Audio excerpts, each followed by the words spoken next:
नमस्कार साथियों, आप सबका पुनः स्वागत है श्रद्धा एस्ट्रो ज्योतिष में। आज हम लोग कवर करने वाले हैं धनु लग्न की कुंडली में यदि शुक्र द्वितीय भाव में बैठे हैं तो क्या फल है। हम ये भी कह सकते हैं धनु लग्न की कुंडली में मकर राशि का शुक्र किस प्रकार का फल देता है। इससे पहले हम लोग चैनल में सूर्य से लेकर बृहस्पति तक की कंप्लीट वीडियो रिकॉर्डिंग अपलोड कर चुके हैं। कोई भी व्यक्ति भृगु सरल पद्धति को आधार बनाकर ज्योतिष को सीखना चाहता है, हमारे चैनल को सब्सक्राइब कर सकता है। हम जल्दी ही सूर्य से लेकर राहु केतु तक 9 के 9 ग्रहों का 12 अलग अलग लग्न की 12 अलग अलग राशियों फल को अपलोड करने वाले हैं। इस अपलोडेशन को टाइमली पाने के लिए आप बेल आइकन दबाएं ताकि आपको सारा अपलोडेशन टाइमली मिल सके। तो आइए शुरुआत करते हैं आज की क्लास का। यहाँ से गिनते अगर लग्न से तो 1, 2 द्वितीय भाव है। ये द्वितीय भाव में फिलहाल मकर राशि और शुक्र बैठे हैं। तो दोस्तों द्वितीय भाव क्या बताता है? द्वितीय भाव बात करता है हमारे कुटुंब की, हमारे नात रिश्तेदार, हमारे सहयोगी हमारे साथ रहेंगे कि बिछड़ेंगे, उनका स्वभाव, उनका मिलेंगे तो किस प्रकार का उनका एलिक्सर, उनका जो मिलने के बाद जो सार हमें मिलेगा कैसा में। कहते नहीं इन लोगों के रिश्तेदार बड़े हंसमुख हैं, इन लोगों के रिश्तेदार तो बड़े ज़्यादा एग्रेसिव हैं। तो ये इमेज कौन बनाता है? सेकंड भाव बनाता है। आपकी प्राइमरी एजुकेशन, आपके घर में आपका पालन पोषण हुआ है तो आपको जो प्राइमरी एजुकेशन मिली है वो सेकंड हाउस से पता लगता है। सेकंड हाउस हमारे प्रॉमिसिंग नेचर को बताता है। प्राण जाए पर वचन ना जाए वाली बात हमें सेकंड हाउस से देखी जाती है। आपने बोला है 3 बजे मिलेंगे, इसका मतलब आप वहां पर 2:59 पर पहुंच चुके होंगे। इतना अच्छा प्रॉमिसिंग नेचर होता है अगर सेकंड भाव किसी का मजबूत है। ज्योतिषीय गणना के बारे में सही आकलन लगाना, इनफैक्ट सही भविष्यवाणियां उसकी साबित होना, ये द्वितीय भाव प्रकार का ईश्वर का आशीर्वाद है। आपके ऊपर आपके पूर्व जन्म का पुण्यों का फल बरस रहा है अगर द्वितीय भाव बहुत मजबूत है और उस पर शुक्र और बृहस्पति जैसे ग्रहों की छाया है या कृपा है। लेकिन यह है कि उसको सपोर्टिंग एनवायरनमेंट मिलना चाहिए, उसको काम करने का मौका वहाँ मिलना चाहिए। जहाँ तक बात हमारे सिर के निचले हिस्से की है तो उसका भी अंदाज़ हम द्वितीय भाव से लगाते हैं कि ये किस प्रकार का होगा, भोजन में इसको किस प्रकार की वस्तुएं खाने को मिलेंगी, नहीं मिलेंगी, ये बड़ा मन लुभावनी चीज़ों को खाने का प्रयास करेगा या ऐसे इसके भाग्य में है। ये सब द्वितीय भाव से पता लगता है। क्लियर हो गया? द्वितीय भाव हमारे राइट आई की भी बात करता है, हमारे दाहिनी आँख की बात करता है। अब यहाँ पर मकर राशि है। मकर राशि जो है आपको पता है काल पुरुष की कुंडली में दशम भाव है, बड़ी डोमिनेटिंग, बड़ी एग्रेसिव राशि मानी जाती है। प्रथम दृष्टा तो मकर राशि ऐसा प्रतीत होती है जैसे किसी शनि की नहीं मंगल की राशि है। इसीलिए मंगल को सबसे प्रिय कौन सी है? मकर राशि। क्लियर होगा? मकर राशि का अगला स्वरूप ऐसा लगता है जैसे कोई मेष की तरह जान पड़ता है, लेकिन इसका पिछला स्वरूप जल में रहने वाला एक मगर है। इसी कारण से शुक्र को थोड़ा सा असहजता महसूस होती है। हालांकि इनके मित्र की राशि है, लेकिन ये बात याद रखिएगा राशि का अपना एक स्ट्रक्चर होता है जो प्लैनेट के साथ मैच करने से ही फल अच्छे मिलते हैं। अदरवाइज खाली मित्र होने भर से काम नहीं चलता है। क्लियर हो गया? अब जैसे मंगल की बात करें तो मंगल कर्क राशि में नीच के हो जाते हैं, जबकि मंगल तो चंद्रमा के मित्र माने जाते हैं। क्लियर हो गया? तो याद रखिएगा मित्र तो माने जाते हैं। इनफैक्ट मंगल चंद्रमा के आदेश मानने के लिए प्रतिबद्ध है। वो भी एक किंग ही है। चंद्रमा भी आपको पता फीमेल किंग कहा जाता है, लेकिन वो रनिवास में कमांडर इन चीफ की जो तलवार है वो उनको दबा के रखनी पड़ती है, यानी वो बड़ा सैड मूड में रहता है। लेकिन देखने में है आजकल के समय में ये विचार उल्टा अच्छे फल देने लगा है।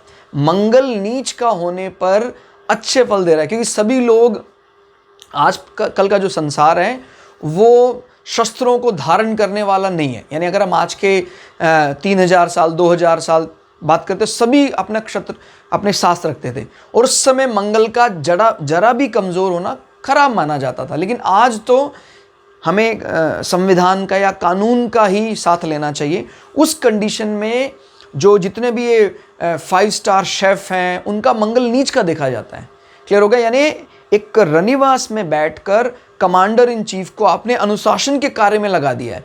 तो इन लोगों का जो घर का अनुशासन देखने वाला होता है, किसी ऐसी घरेलू बिल्डिंग में अनुशासन लगाना हो तो मंगल कमाल कर सकता है। तो मैंने काफ़ी ऐसी कुंडलियाँ देखी हैं जहाँ पर मंगल नीच का होकर भी आजकल के समय अनुसार बहुत अच्छे फल दे रहा है। क्लियर हो गया? इनफैक्ट कई जगह आप घर पे रहने वाले व्यक्ति हैं, अगर चतुर्थ भाव में यहाँ पर मकर राशि पर जो वहाँ मंगल बैठ जाए तो गड़बड़ हो जाती है फिर। क्लियर होगा? तो ये अपने आपकी प्रैक्टिस से ही आप ये जान पाएंगे कि कब कोई ग्रह नीच का होकर भी अच्छे फल देने लग जाता है। क्लियर होगा? तो ये आप पर निर्भर करता है कि आपने भृगु सरल पद्धति के ऊपर सिर्फ अपनी कुंडली की वीडियो देखी है या आपने इनको सीखने की दृष्टि से सूर्य संबंधी, चंद्रमा संबंधी, मंगल संबंधी जितने लग्न और राशि हैं सबको सिलसिलेवार ढंग से देख लिया है। अगर देख लिया है तो एकदम श्योर हो जाइए, आपको कुंडली देखने में कभी भी दिक्कत नहीं आएगी। किसी की भी कुंडली उठा लीजिए, आधार यही है। आप जो मर्जी कहें, भृगु ऋषि इस मामले में आपको पता है शुक्राचार्य के भी पिता हैं, बहुत पुरातन माने जाते हैं, नींव रखने वाले वो थे। और जिसने भृगु संहिता को या भृगु सरल पद्धति को सीख लिया, उसको उसकी प्रिडिक्शन में बिना किसी एडिशनल एड ऑन किए, यानी D60, D16, D9, D7, इन सब अतिरिक्त चार्ट के बिना भी वो खाली लग्न चार्ट से सटीक भविष्यवाणियां कर सकता है। तो अपने आप को पहले इसके लिए पारंगत करना है, तब जाकर आप अगर पराशर पद्धति को सीखेंगे तो और एड ऑन बढ़िया होगा। शुरुआत में आप इसको छोड़ दें और फिर सीधा डिविजनल चार्ट में चले तो गड़बड़ हो जाती है। कारण ये होता है, हम आज मुश्किल से 8 या 10% लोगों के बारे में एक्यूरेट ये कह सकते हैं कि इनका बर्थ डिटेल में 5 मिनट 2 मिनट का भी हेरफेर नहीं होगा।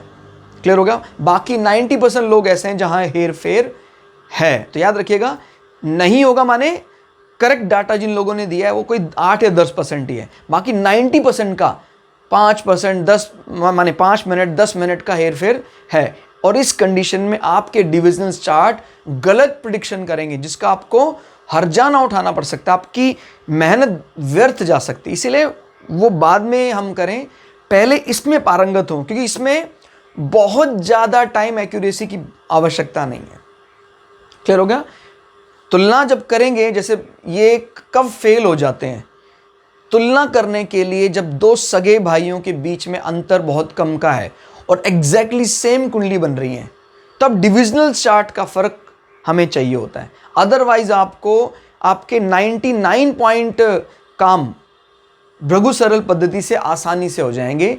मैंने बोला जो 1-2 दिक्कतें आ सकती हैं भी, एक ही जगह पर एक समय पर 2 बच्चे एक साथ उनकी नाल कटी है, तो फिर आपको उनमें थोड़ा फर्क करने के लिए अतिरिक्त चार्टों की आवश्यकता पड़ेगी, लोकेशन बदलनी पड़ेगी। अदरवाइज आपको भृगु सरल पद्धति पर्याप्त ज्ञान दे देती है कि आप कहीं भी कुछ भी बात कर सकें। क्लियर हो गया? इनफैक्ट जो हम कहते हैं एक स्थान पर एक ही जगह पर बच्चे पैदा हुए हैं, अगर आप जरा भी हेर फेर करके देखें, खुद ही आप समझ जाएंगे बातचीत, क्योंकि डॉक्टर के कहने से, नर्स के कहने से नहीं, एक एस्ट्रोलॉजर तो व्यक्तित्व को देखकर बातचीत से अंदाजा लगाता है कि भाई ये तुला दिखाई देता है और ये वृश्चिक दिखाई देता है। चाहे 2 मिनट का फर्क हो, और 2 मिनट के फर्क होने से उसके D9 चार्ट में अगर अंतर आ गया तो बस हमें D1 के साथ में जो सपोर्टिव चार्ट है D9 चार्ट, उसका अंतर आने से हम दोनों आइडेंटिटी को अलग कर सकते हैं। क्लियर हो? तो ये बात ध्यान रखनी है कि आपके लगभग सारे प्रश्नों के उत्तर भृगु सरल पद्धति दे सकती है।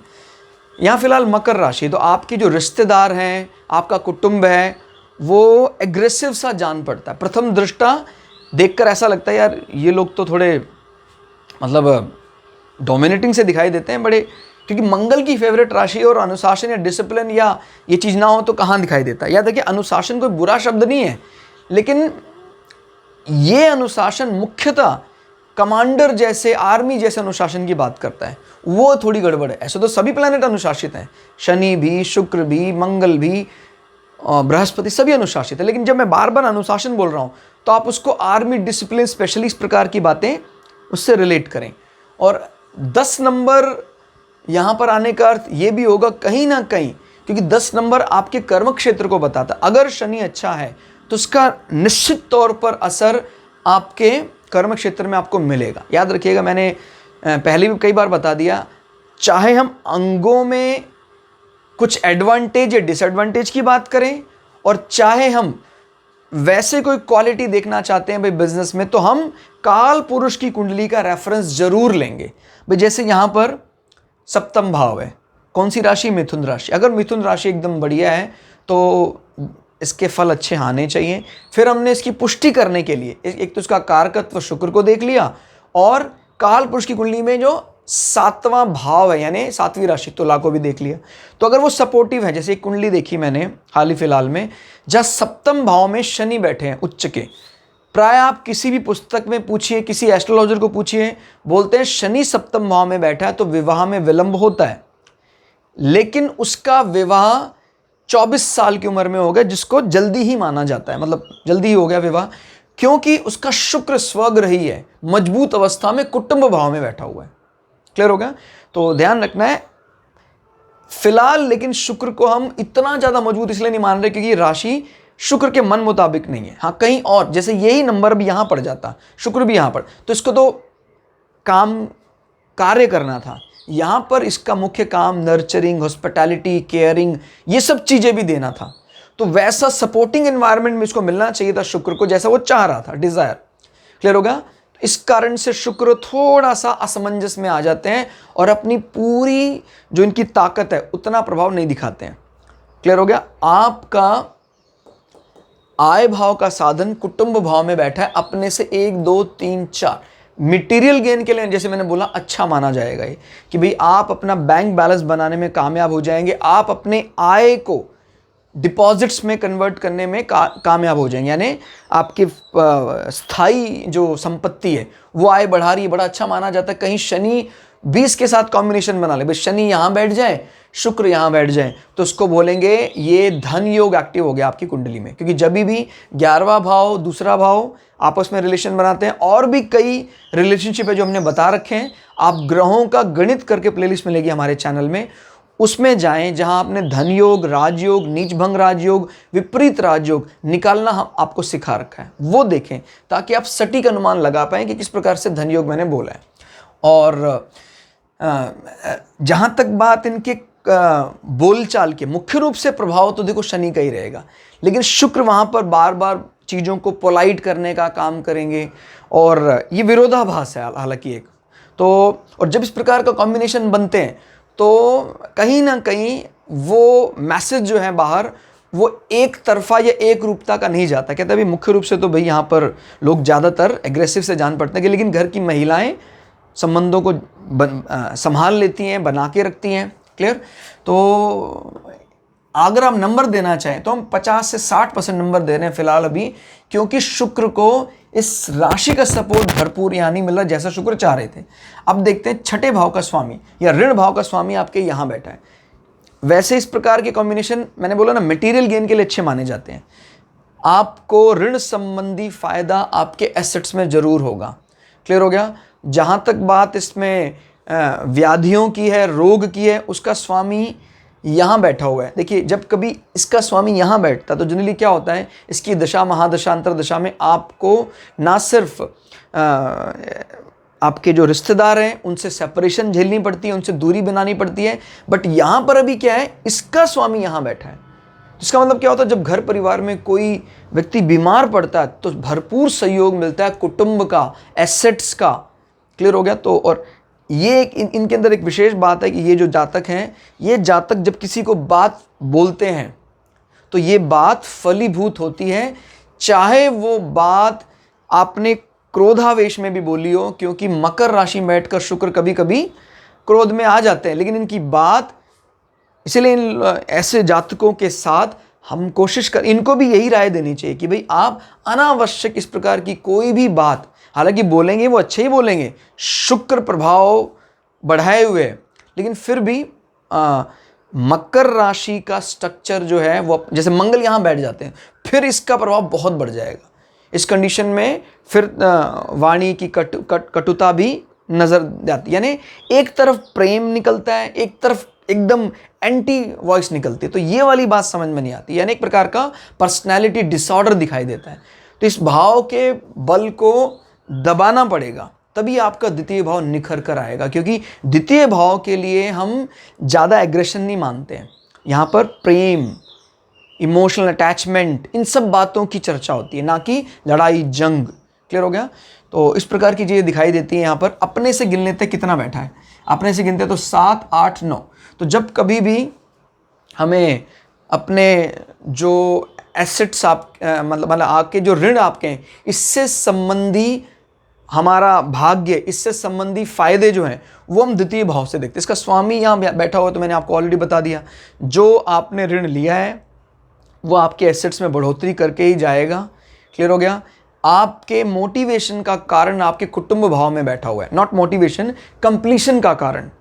किसी कार्य को पूरा करवाना हो तो कुटुंब, आपके नात रिश्तेदार, specially related to female friend या पत्नी से रिलेटेड जो रिश्तेदार, उनसे साथ डिस्कस करना चाहिए। आपके जो कार्य हैं, आपकी कोई इस प्रकार के पेंडिंग केसेस हैं, शत्रुओं का कुछ ऐसा लफड़ा चल रहा है, वो सारा दूर हो जाता है। क्लियर हो गया। और एकादश भाव से मैंने बोला 1 2 3, तो कभी भी मित्रों का सुख देखना हो तो द्वितीय भाव से देखा जाता है। इसका स्वामी भी यहाँ बैठा हुआ है, तो मित्रों से आपको वैसा माने मटेरियल सुख जो है वो चाहते हैं, ये सब मिलेगा आपको। 4 नंबर सुख बताता है। लेकिन जब कभी भी कोई इस प्रकार का फंक्शन आप ऑर्गेनाइज करते हैं और मित्रों को इनवाइट करते हैं, तो वहाँ पर आपके मित्र ज़्यादा एंजॉय नहीं कर पाते हैं। इनफैक्ट मित्र होकर भी आपकी गैदरिंग से बचते हैं, वो आपकी फैमिली की गैदरिंग से। आपसे अकेले मिलने पर वो कोई परहेज नहीं है, लेकिन आपकी फैमिली गैदरिंग से बचते हैं वो। इवन देन, इतना होने के बाद भी आपको कभी कुछ मटेरियल सपोर्ट चाहिए, फाइनेंशियल सपोर्ट चाहिए, वो हमेशा तत्पर रहते हैं। क्लियर। यहाँ से दृष्टि की बात कर लेते हैं। यहाँ से सप्तम भाव में दृष्टि बनाए हुए आपका जो आयु भाव का स्वामी है वो है चंद्रमा। तो अगर चंद्रमा मजबूत स्थिति में है तो आपकी आयु अच्छी खासी होगी। शुक्र यहाँ नज़र डालकर बताते हैं कि भाई आपको अपने जो ससुराल पक्ष के लोग मिले हैं वो बहुत केयरिंग हैं, बोलचाल में बहुत अच्छे हैं, और आप अपने ससुराल पक्ष की धन से भी मदद करेंगे। क्लियर हो गया। यानी उनके अपने रिश्तेदारों की, अपने ससुराल पक्ष की, इनलास फैमिली की आप धन से मदद करने वाले हैं। वहाँ से दृष्टि यहाँ पड़ रही है। क्लियर हो गया। तो ध्यान रखिएगा, मतलब ऐसे ससुराल पक्ष वाले लोग अपने दामाद या अपनी बहू से बड़े सेटिस्फाई रहते हैं। और जहाँ तक बात है इस भाव से हम आपकी कुंडलिनी जागरण, अकल्ट के इंटरेस्ट की बात भी करते हैं। तो अगर चंद्रमा अच्छी स्थिति में है, अब जैसे एक इसमें आता है सूर्य और चंद्रमा जब मिल जाते हैं तो हा जमा ठा, हठ योग की बात करते हैं। अमावस्या का जन्म वैसे प्रायः किसी को डिस्कस करते तो अच्छा नहीं माना जाता, लेकिन जो साधक की दृष्टि से है, जो पारलौकिक विषय को पाना चाहते हैं, उसके अष्टम भाव में अगर मजबूत स्थिति में सूर्य और चंद्रमा आते हैं, ऐसे लोगों को साधना का फल तुरंत मिलता है। कोई मंत्र सिद्धि में ये लोग पारंगत होते हैं। क्लियर हो गया। शुक्र की दृष्टि, एक माँ और शुक्र का मतलब महिला, ये इनके बीच में विरोधाभास नजर आता है। यानी घर की माँ या माँ समान महिलाएं और घर की पत्नी या पत्नी समान साली, इस प्रकार की उनमें थोड़ा तनातनी रह सकती है। इसका कारण अष्टम या ससुराल पक्ष दिखाई देता है। क्लियर हो गया। क्योंकि चंद्रमा को शत्रु मानते हैं शुक्र, तो वो विरोधाभास भी यहाँ से दिखाई देता है। याद रखिएगा, चंद्रमा के घर में जब शुक्र बैठते हैं, again good for material gain, क्योंकि शत्रु मानते हैं शुक्र चंद्रमा को। इस कारण से शुक्र यानी आपकी भार्या और चंद्रमा यानी आपकी माता के बीच में तनातनी रह सकती है। क्लियर हो गया। तो कुल मिला के रिजल्ट यहाँ सेटिस्फैक्ट्री है। क्लास आपको कैसी लगी कमेंट करके जरूर बताइएगा। मिलते हैं अगली क्लास में, तब तक के लिए जय श्री भगु पराशरा, जय श्री शुक्राचार्य, नमस्कार।